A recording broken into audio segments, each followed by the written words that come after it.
Eu, por norma, acompanho o segundo ano num módulo que será um módulo de introdução a textos clássicos. E eu costumo trabalhar textos de William Shakespeare. Por ser texto em verso, opto por utilizar traduções em verso.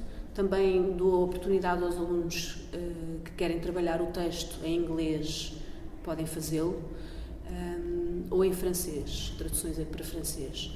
Não tenho conhecimentos para estar a ensinar ou a acompanhar o desenvolvimento do trabalho noutras línguas que não estas três. Mas tem sido uma coisa que os alunos têm gostado de fazer, porque muitas vezes, quando saem daqui da escola, vão fazer audições para escolas em França ou em Inglaterra e, portanto, já levam um solilóquio, ou um monólogo, ou um excerto de uma cena na língua do país onde estão a apresentar. E, portanto, quando fazemos isso, trabalhamos as diferentes regras do verso, porque em cada uma das línguas as regras são diferentes. Mas, no fundo, o estudo não é só sobre o texto clássico. No fundo, esta abordagem a Shakespeare e ao texto clássico é mais um pretexto para falar sobre interpretação e sobre formas de construção de personagem ou de apropriação da personagem. Esta é uma palavra que eu gosto muito de usar, até na relação com o texto. Eu não utilizo a palavra decorar, é uma palavra que tentamos erradicar, pelo menos nas minhas aulas, pronto, são só 5 semanas, faz de conta que não existe. E o processo que eu estabeleci não é um processo novo, não é nada que eu tivesse inventado, não é um método próprio, foi um processo que eu fui construindo ao longo dos anos como atriz, como estudante de teatro, fui bebendo de várias, da escola onde andei, na Guildhall School of Music and Drama, com vários professores, que eu fui roubando alguns exercícios, coisas que fui também tirando de livros, ou de workshops que fiz mais tarde, depois de ter feito formação. Até recentemente continuo a fazer sempre workshops e recentemente também introduzi um exercício novo no processo. Mas é um processo em que eu acredito que ajuda o ator a criar uma relação com um texto que é um texto complexo, como estes textos do William Shakespeare, que são textos com uma linguagem elevada, poética, que de uma forma sintetizada, ainda que muito metafórica, de uma forma muito limpa e económica, consegue atingir pensamentos que são altamente filosóficos, no caso do Hamlet, por exemplo, existencialista, enfim, discussões sobre temas que são universais, sobre a relação com o poder, a relação com o amor, ou com a traição, ou com a religião, ou com a própria identidade, não é?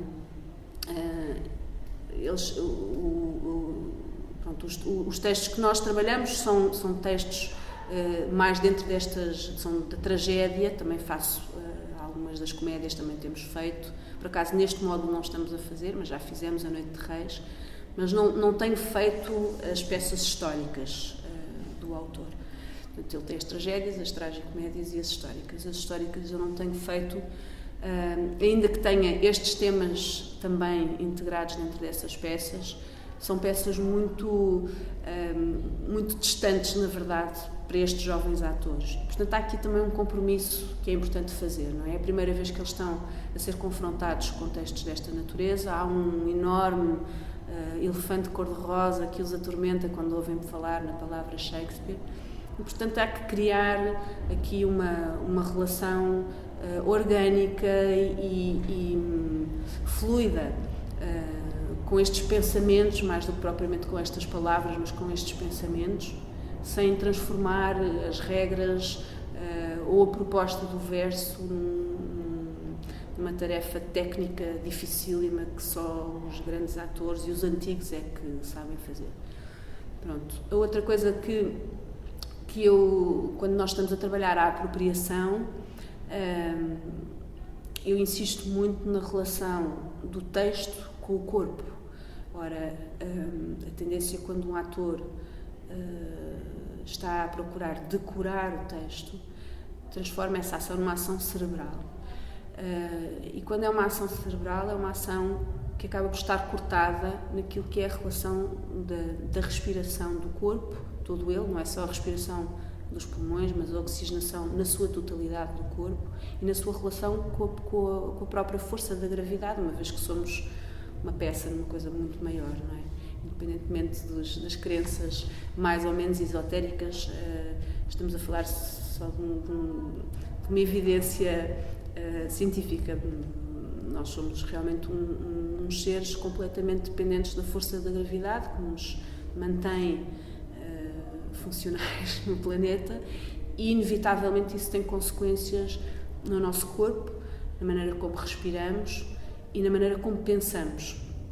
E esse diálogo é interessante para estes jovens atores tomarem consciência de que esse diálogo existe no seu próprio corpo, para depois poder construir os outros diálogos à imagem que entender para a personagem, porque não são as mesmas pessoas, embora seja o mesmo corpo, não tem que ser a mesma pessoa. E quando eu falo de não ser a mesma pessoa, não quero dizer que o ator tenha que se libertar de todas as suas memórias da sua vida passada ou da sua vida não passada, ou seja, aquela que herdou geneticamente, uma vez que a memória também se herda geneticamente. Não terá que se libertar disso, mas terá que saber utilizar aquilo que serve a história, que serve este contador de histórias, e não aquilo que o serve a ele.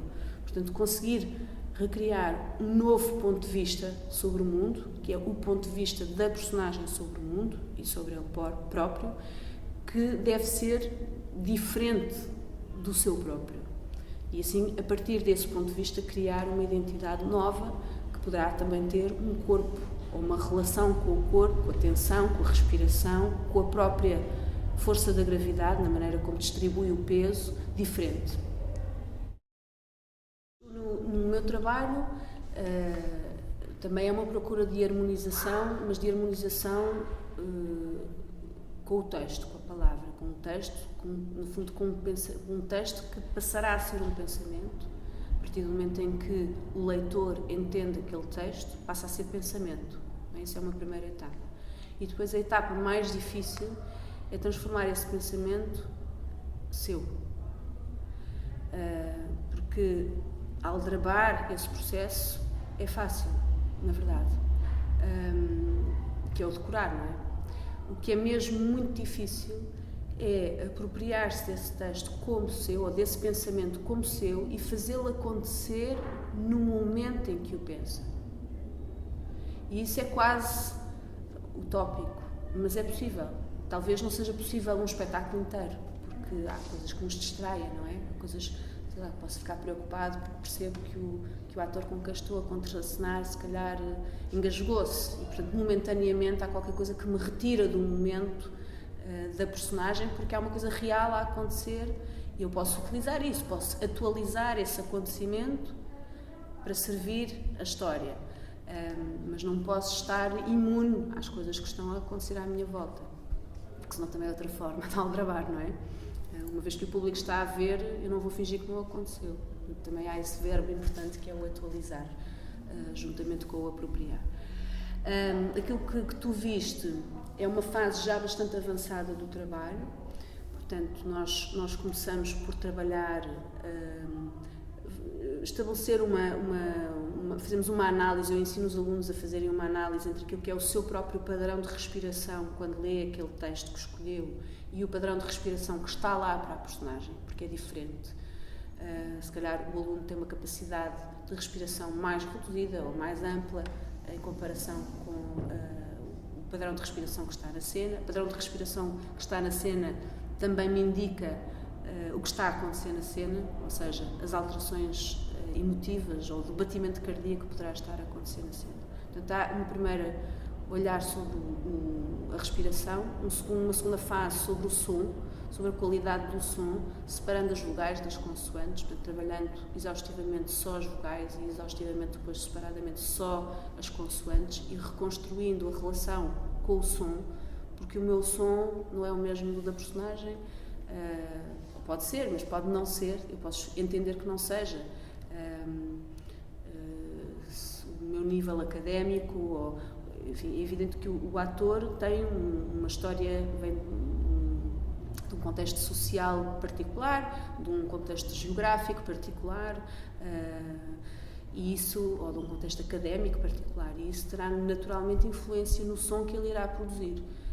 E se ele faz uma princesa, um rei, se calhar não é o mesmo som, ou ao contrário, se é um ator que vem de um contexto social elevado, que andou numa escola altamente seleta e que lê Nietzsche desde os 12 anos, se calhar depois quando vai fazer o coveiro em Hamlet terá que rever a sua relação com o som. Não será talvez o mesmo, se calhar não tem uma voz tão polida ou redonda ou volumosa como se calhar tem um homem que está ali a cavar, a lidar com os mortos, provavelmente numa grande solidão, etc, etc. Pronto, depois da relação com o som começamos a trabalhar a construção do pensamento, a articulação do pensamento e como é possível desconstruir o pensamento em etapas, porque nestes autores ainda não escreviam de forma telegráfica como nós falamos hoje em dia, à conta dos SMS e destas linguagens codificadas, não é? Portanto, são ideias complexas, longas, que têm muitas ramificações, muitas metáforas.